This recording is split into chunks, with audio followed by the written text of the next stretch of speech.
Chapter 6. The Hen House. True to the word he gave himself, on Saturday morning he dutifully appeared on the doorstep of his granny's farm with an empty basket.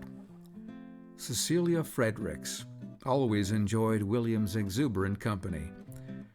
Fortunately for him, she was most often baking something golden brown, flaky, or crunchy when he'd appear. So, in many ways, on many levels, the feeling was mutual. He gathered the hen's contributions, then went inside for his granny's offerings. But this morn, there was more than cocoa and cookies on his mind. A warm kettle, steam tending to rise from its spout, simmered atop the gigantic black iron stove.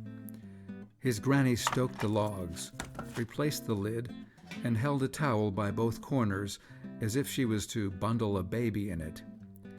She opened the oven door to a wave of warmth and slid her cookie sheet to cool on the covered countertop. The sweet melting aroma filled the kitchen with every breath. Will could already taste them. She was just preparing 2 mugs with cocoa powder when Will spilled the question. Who was the dark-haired woman in love with Bill Nunes? She dropped the spoon onto the stove, and it clattered to the floor. Her back was to him, and she did not turn around. She wiped her hands on the towel and retrieved the spoon, wiping it as well. Child, I haven't thought of her in years. It was 30 or more, maybe 40, since she's been gone. Since that hole... She paused to find the right word, as if it had been stuffed away, up on a shelf, back where things go when they no longer fit. Since that whole thing with the 2 of them and your father's uncle. She cut herself off in mid-sentence, and her tone changed to something of shock. But how did you know about? What brought all this up, William? I've been there, he blurted out. I went inside Bill Nunes' house and saw a picture of him and a woman and Uncle Des. Who was she?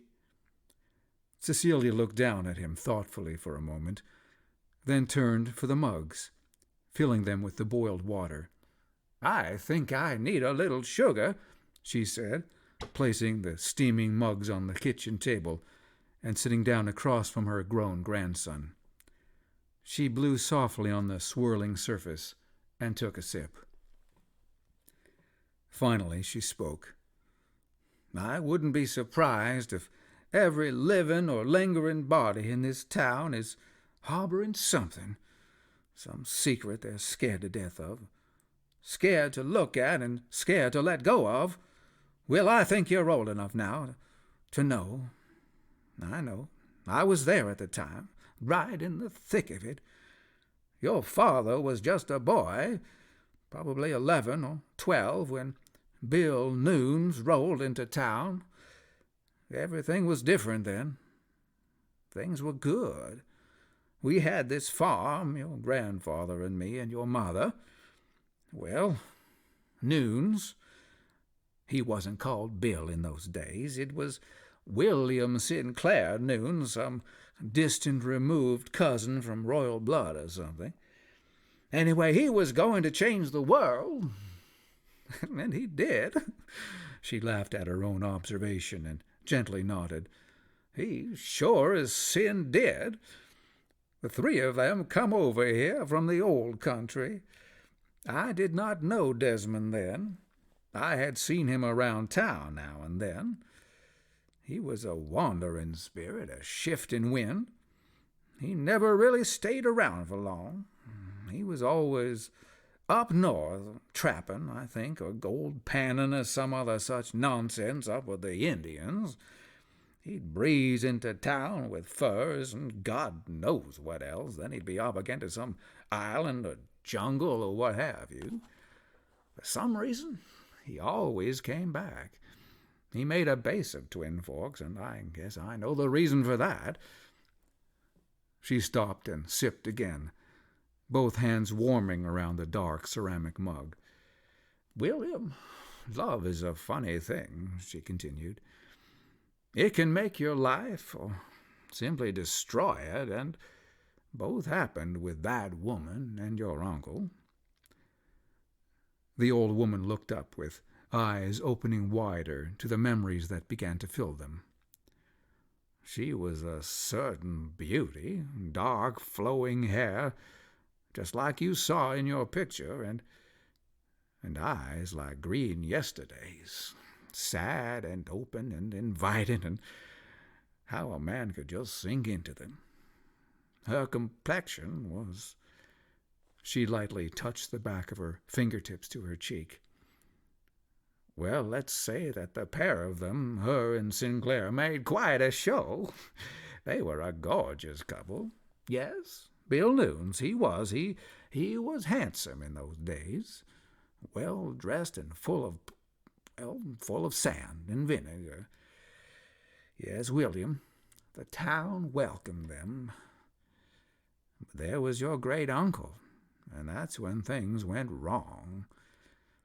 There was a time, I heard, when they were, the three of them, friends. They were quite inseparable. Of course, that was early on, back over the ocean, but 3 wheels, William, does not a buggy make. They never do. Anyway, a woman does not make a good friend for a man, unless they're married to each other or fixin' to be. Remember that, young Will. Adult-sized men and women are for courtship, not friendship.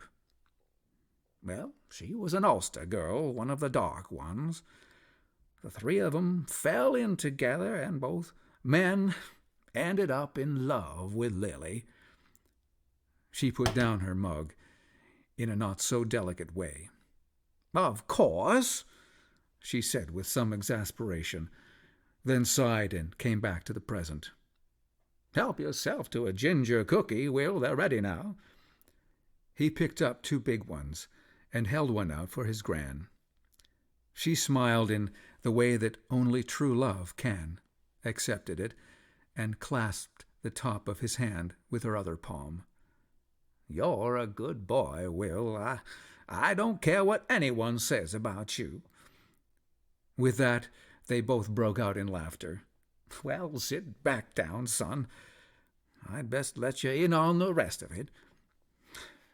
Will, there are things a woman can tell, things unspoken but glaring just the same. We could all tell, the womenfolk could see, that Lily was not in love with William Bloodline Sinclair Noons. Though they were dapper and well-to-do, she just wasn't. It was all the doing of her family that, well, sometimes families, parents, they think they know what's best for their children, and sometimes they do, and sometimes it's horrible.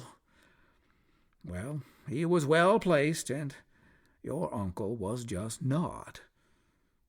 This all happened back in England, where Noons hailed from. He was to come and head that damned savings and loan, and they were engaged. That's when your uncle showed up, around here first. He was never too far off from Lily, and I suspect, well, I more than suspect that her heart was always with him, even though her placement was with Noons. When she was finally with child, well, I'll just tell you that whenever Desmond came to town, some folks there on the bank would say things like, "Here comes Mr. 11 o'clock," meaning that Desmond was in place before noon. Well, I won't elaborate on that, but this whole house of cards just came down when that child was born. What happened? Will asked innocently, half-eaten cookie in hand. She died, Will. Died giving birth to that boy with his shock of black hair and clear blue fearless eyes. Noons kept it together for a while, but he was never kind to that boy. I suspect he blamed that boy for her death, and whatever else there was nothing to stop him. And things kind of crumbled from there. The savings and loan near went bankrupt, and so did we. We would have lost this farm. We sold off most of the acreage and kept the house and enough for ourselves, and your grandfather got to clerking in town, and, in fact, she lowered her head, he also went to work for the man who damn well bought our land. So we stayed here. We sowed and planted and plowed and harvested the fields for somebody else, but we stayed here, and that's the main thing, and I'm sorry to use that language, son. The aged but sharp woman arose and dumped her cup into a wash basin, and then shook the water from her hands. William, things happen. You try and you work and you plan, but things just happen. They compound a penny at a time, like the interest on those damnable bank loans, till you can never get clear, and there's not a living thing you can do to stop it. And all you can do is stop yourself, or maybe not. I don't know even that. Well, I come to think that people don't change. We start as something, and as we get older, we just become more of what we really are. But it's times, hard times, when at least you find out which way you lean. She wiped her bottom lip with her middle finger. So much was lost by then. The town changed. Her voice picked up. And there was a heck of a lot of money that just disappeared in some scandal of investments. We all knew Nunes was investing in himself. But look at him now. He doesn't appear to be living high on the hog out there in the bush. He's out there foul and friendless like some kind of a diseased thing, and the boy he took with him, no one knows what happened to him. Will said nothing as she continued. They moved out there living off his savings, apparently, and the Nunes was never hurting for funds, but when that boy came of age or reason, he took off somewhere and never returned to that cabin. Some folks, I heard, said they'd seen him popping up here and there, unrecognizable, but those sea-blue eyes can't hide their beginnings. She looked down and chuckled to herself. Will smiled, too, figuring this is where she'd spit if she was her late husband. She looked back at him. So why, William, are you asking me about all of this? What exactly have you got cooking? He didn't quite know what to say to that. Now, come on, son, she drawled.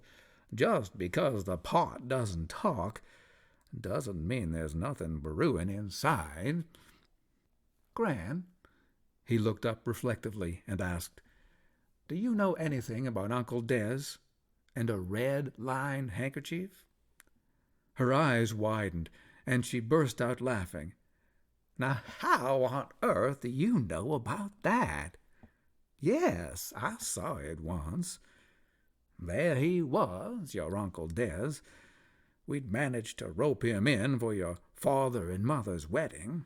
Oh, it was a lovely spring day. I remember it. After the service, we all gathered outside to see the new couple off.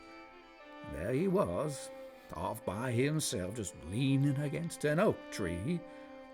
I went over to him, mostly to try to include him in the group, and he was just standing there staring off across the hill, his mind 1,000 miles away and lost in thought. In his hand was a piece of cloth. Well, I asked him about it. At first he acted kind of embarrassed, like I'd caught him at something. Then he told me. He said there was someone he loved back in England, a woman, and in the last few days they had together before having to part, before she left him for some reason he didn't go into, They traveled to a place known as Glastonbury, and he said it was a special place for him, something about true kings and Gaelic lions. Anyway, he told me about a vow of love he'd made to this woman. He'd given her a flower, thorn and all, from a rose bush growing on what he said was holy ground. He said it was a kind of ancient ceremony. Then she, in turn, broke a twig with an acorn from an oak tree in the garden there and gave it to him as a keepsake. Well, this all symbolized a promise that they were bound together no matter where they may end up. Then she gave him this cloth that she'd sewn with a red cord running through it. He said the red thread was to symbolize a blood bond and sewn around the edge like the emblem of her home Ulster back in Ireland. Well, that's what he told me that day, and there he kept it. The tender twig, as he called it, the cloth together in his breast pocket all the days of his life in remembrance of her. Well, it didn't take a genius to figure out who this woman was, but you know, her manner deepened and seemed to slip back into a closet for a rummage. I did hear tell from Walt Arver the undertaker that when your great-uncle passed, he had made a request in writing. Walter found a slip of paper in his pocket, right next to this red-lined cloth. Desmond asked that he be buried with the handkercloth resting under his hands in the casket, right there over his heart. And that's just what Walt Arver did, but I'm telling you something, William, and this is the gospel truth right from Arver's wife. After the viewing, when they went to seal the box for good to bury the man, there was no cloth, no remnant of anything with him there in the casket. It had absolutely disappeared, right from the cold hands of that corpse. Will's grandmother then remembered to whom she was relating the story, and the fondness he held for the corpse of whom she spoke. She proceeded in a somewhat softer tone, though the words were no less gritty. "I'm sorry to speak in that way about your late Uncle William, but when she told me that, I swear I don't know what I should believe in ghosts or what, but sure as Satan's imps, something unsavory happened that day. Imagine robbing the dead. I guess I wasn't supposed to tell anybody about that, but what's it matter now? All these things we worry about so much when we're living, and meaning precious little one dang second after we stop breathing." She seemed to ponder something for a moment, then reached around and took another cookie from the tray. The long, unspoken revelation continued. "I know for a fact that years back Desmond was not kin and not welcome at Lily Noon's funeral, but I just wonder. He was a stubborn man, and no living man nor beast could have stopped him from seeing her off, even from a distance, if he'd have mind to do it. I could see it in his face that day, under the oak tree. He was surely, and maybe foolishly, but truly in love with her. And I believe he kept those vows. I suppose she kept her intentions in some way, in her heart, too, till the day she died, maybe after." The old woman smiled. "Well, I hope so, anyway. I've got a handsome young man waiting for me, too, and I aim to get to him before too long." Although Granny Fredericks might be ready for that, she realized the boy was not. Promptly she changed the subject. "But for today we've got to get you home, young William. Come on, take these." She stacked a goodly portion of the warm, newborn cookies into a small tin, to send him on his way. "These are for you, my dear. Come by any time. And don't eat them all on the way home, and be sure to say hello to your parents for me." He did not tell her of meeting the lost newsboy, now grown, or the final resting place of the scarlet-lined handkerchief.